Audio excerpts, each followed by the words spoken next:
आप सभी को फिर से और एक बार जय मसीह की। और हम ये इस वीडियो में आपको बहुत ऐसी आपने सोशल मीडिया में बहुत सारा ऐसे वीडियो क्लिप को वायरल होते हुए देखा होगा।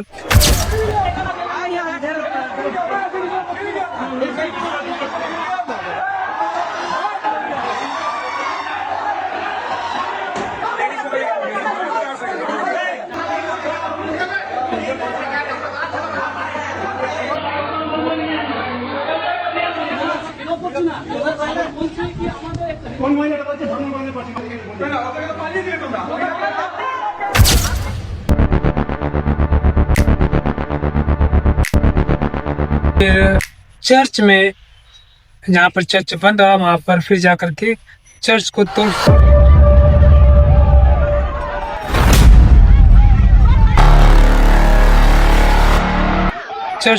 फोड़ कर रहे हैं वहां पर। लेकिन हमें ये समझ में नहीं आता है कि वेस्ट बंगाल में भी जब वहां पर बीजेपी जीतती है, हिंदुत्व की सरकार वहां पर बनती है, लेकिन फिर भी वहां के लोग यानी कि हिंदू लोग वहां पर फिर भी बहुत अधिक खतरे में है। इतना अधिक खतरे में है, मस्जिद में चले जाते हैं, चर्च में चले जाते हैं और धर्मांतरण का आरोप को लगाते हैं। इतना अधिक खतरे में है और वहां पर जय श्री राम का नारा लगा करके हर एक काम को अंजाम देते हैं। चर्च के अंदर घुस जाना, किसी को पीटना, किसी को प्रताड़ित करना, झूठा आरोप लगाना, ये सब बिल्कुल ये हो रहा है। लेकिन वहाँ की सरकार अभी भी सोई हुई है। वहाँ पर सरकार क्या कर रही है? आपको सिर्फ वोट से मतलब है। देखिए, सबसे पहली बात कि आप किसी पार्टिकुलर एक समाज या एक संगठन या एक धर्म को लेकर के आप उस कुर्सी पर नहीं बैठे हैं, ठीक है। आपको उस मुस्लिम भाई ने भी दिया, हिंदू भाई ने भी दिया, सिख भाई ने भी दिया और ईसाई भाई ने भी दिया। इसलिए आपका कर्तव्य बनता है कि आप सभी को साथ में लेकर के चलें। लेकिन पिछले समय में ऐसा क्यों नहीं हो रहा था? लेकिन वहाँ पर भी फिर भी वहाँ की प्रशासन, राज्य सरकार इतनी कमज़ोर हो गई है, उनका स्थिति इतना खराब हो गया है, बिल्कुल एक लंगड़ा व्यक्ति की जैसे। जो आदमी चर्च पर घुस रहा है, तोड़ फोड़ कर रहा है, उसको गिरफ्तार करने के लिए, चाहे उस पर प्रशासनिक कार्रवाई करने के लिए सरकार वहाँ पर सोई हुई है। यहाँ पर जितने भी हिंदू संगठन के लोग हैं, आप जितना भी अधिक चिल्लाते हैं, जब नीट के एग्जाम के समय जब इतना बड़ा स्कैम हुआ था, उस समय आप लोग क्यों नहीं प्रोटेस्ट किए? नीट के एग्जाम के समय अभी फिलहाल में चीन वाले जब इंडिया में अरुणाचल प्रदेश में 60 किलोमीटर अंदर घुस गए हैं, तो उस समय आपकी राम भक्ति कहाँ चली गई? उस समय आप जो आरएसएस के ठेकेदार बनते, उस समय आप कहाँ चले गए? उस समय क्या आपका एक भारतीय होने का आपके पास वो कर्तव्य नहीं है कि आप आवाज उठाएं, आप बोलेंगे? सिर्फ आपको देश के भीतर में जो लोग शांति प्रिय लोग हैं, जो लोग शांति से रहते हैं, आप उन्हें परेशान करने का काम करते हैं। लेकिन ये बिल्कुल आप गलत कर रहे हैं। अगर वही आपको आवाज़ उठाना है तो अभी फिर जो चीन अभी इंडिया के अंदर जो घुस चुका है, आप उसके लिए आवाज़ उठाइए। सरकार, गृह मंत्री, प्रधानमंत्री वहाँ पर सोई हुई कुछ भी नहीं कर रही है। हम एक नागरिक है, भारत के नागरिक है, हमें सरकार से पूछने का एक अधिकार है, हक है। और जितना भी प्रधानमंत्री हो चाहे गृह मंत्री, वो हमारा नौकर है, क्योंकि वो हमारे वोट से बनते हैं। वो हम पर प्रभुता नहीं कर सकता है, वो हम पर शासन नहीं चला सकता है, वो हम पर कोई भी चीज़ नहीं थोप सकता है, क्योंकि हम भारत के नागरिक हैं और हमारे द्वारा ही हम जनप्रतिनिधि को हम चुनते हैं। और ये देश ना तो बाइबल से चलेगा, ना तो मनुस्मृति से, ना तो कोई भी धार्मिक ग्रंथ से, बल्कि देश को चलाने के लिए संविधान की जरूरत है।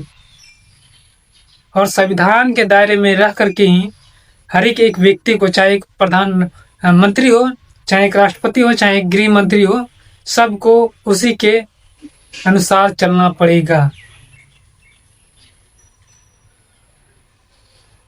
इसलिए अभी भी यहाँ पर पश्चिम बंगाल की जो सरकारें हैं, वहाँ पर निष्पक्ष भाव से आप हर एक काम को करें। वहाँ पर जो अभी क्रिश्चियन के प्रति जो भी वहाँ पर वाद विवाद हो रहा है, उसका सारा का सारा जिम्मेदार आप हैं। जब आपके पास से वेस्ट बंगाल अगर नहीं समझ रहा है तो आप वहाँ से इस्तीफा दे दीजिए।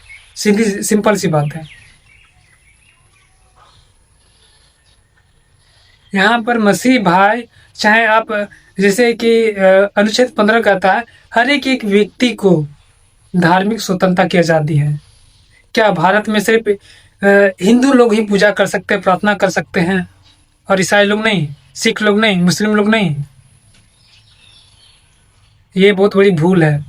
और ये भी मैं बता देना चाहता हूँ इस वीडियो के माध्यम से, मैं भी एक आदिवासी लड़का हूँ, संथाल लड़का हूँ, ठीक है।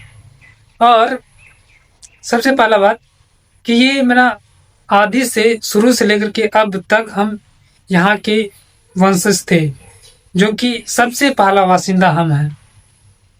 और हम न्यूट्रल है, और हम स्वतंत्र है। इस देश के हम मालिक हैं। हमारा मन करेगा कि हम हिंदू बने, हमारा मन करेगा हम मुस्लिम बने, हमारा मन करेगा हम वो बनेंगे। कोई भी सरकार हम पर नहीं थोप सकती कि तुम्हें हिंदू बनना पड़ेगा, मुस्लिम बनना पड़ेगा, क्रिश्चियन बनना पड़ेगा, ठीक है। इसलिए आप इस बात को लेकर के आप सुशासन चलाइए, नम्र निवेदन करता हूँ। और वहाँ की शासन और प्रशासन आप भी संविधान के दायरे में हर एक के साथ कार्रवाई करेंगे। जो अभी चर्च में अभी तोड़फोड़ हो रहा है, उसके खिलाफ आपको भी आवाज़ उठाना है। अगर मसीह समाज अगर आवाज़ नहीं उठाते हैं तो इसी तरह से आज बंगाल का चर्च टूटा है, कल आपका चर्च टूटेगा, फिर परसों आपका टूटेगा, फिर उसी तरह आपका टूटेगा। संविधान आपके लिए एक हथियार के बराबर है। संविधान आपको कानूनी रूप से आपको वो लड़ने का ताकत देता है।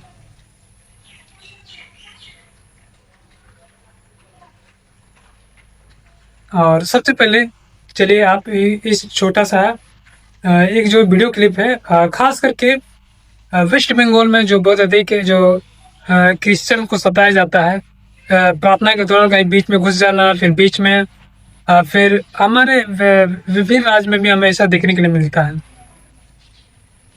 और मैं किसी समुदाय को या किसी धर्म को लेकर के मैं टिप्पणी नहीं कर रहा हूँ, बल्कि एक जागरूकता के लिए मैं फिर से बोला हूँ, भारत में हर एक धर्म को स्वतंत्रता की आज़ादी, चाहे वो हिंदू हो, चाहे मुस्लिम हो, चाहे सिख हो, चाहे पारसी हो, चाहे ईसाई हो। क्योंकि भारत को आज़ाद करने में हर एक धर्म के लोगों का बहुत बड़ा योगदान रहा है। तो चलिए, अगर ये वीडियो आपको अच्छा लगा होगा तो अधिक से अधिक शेयर कीजिए, और आपका एक शेयर और आपका एक सपोर्ट हमारा मसीह समाज को उठा सकता है।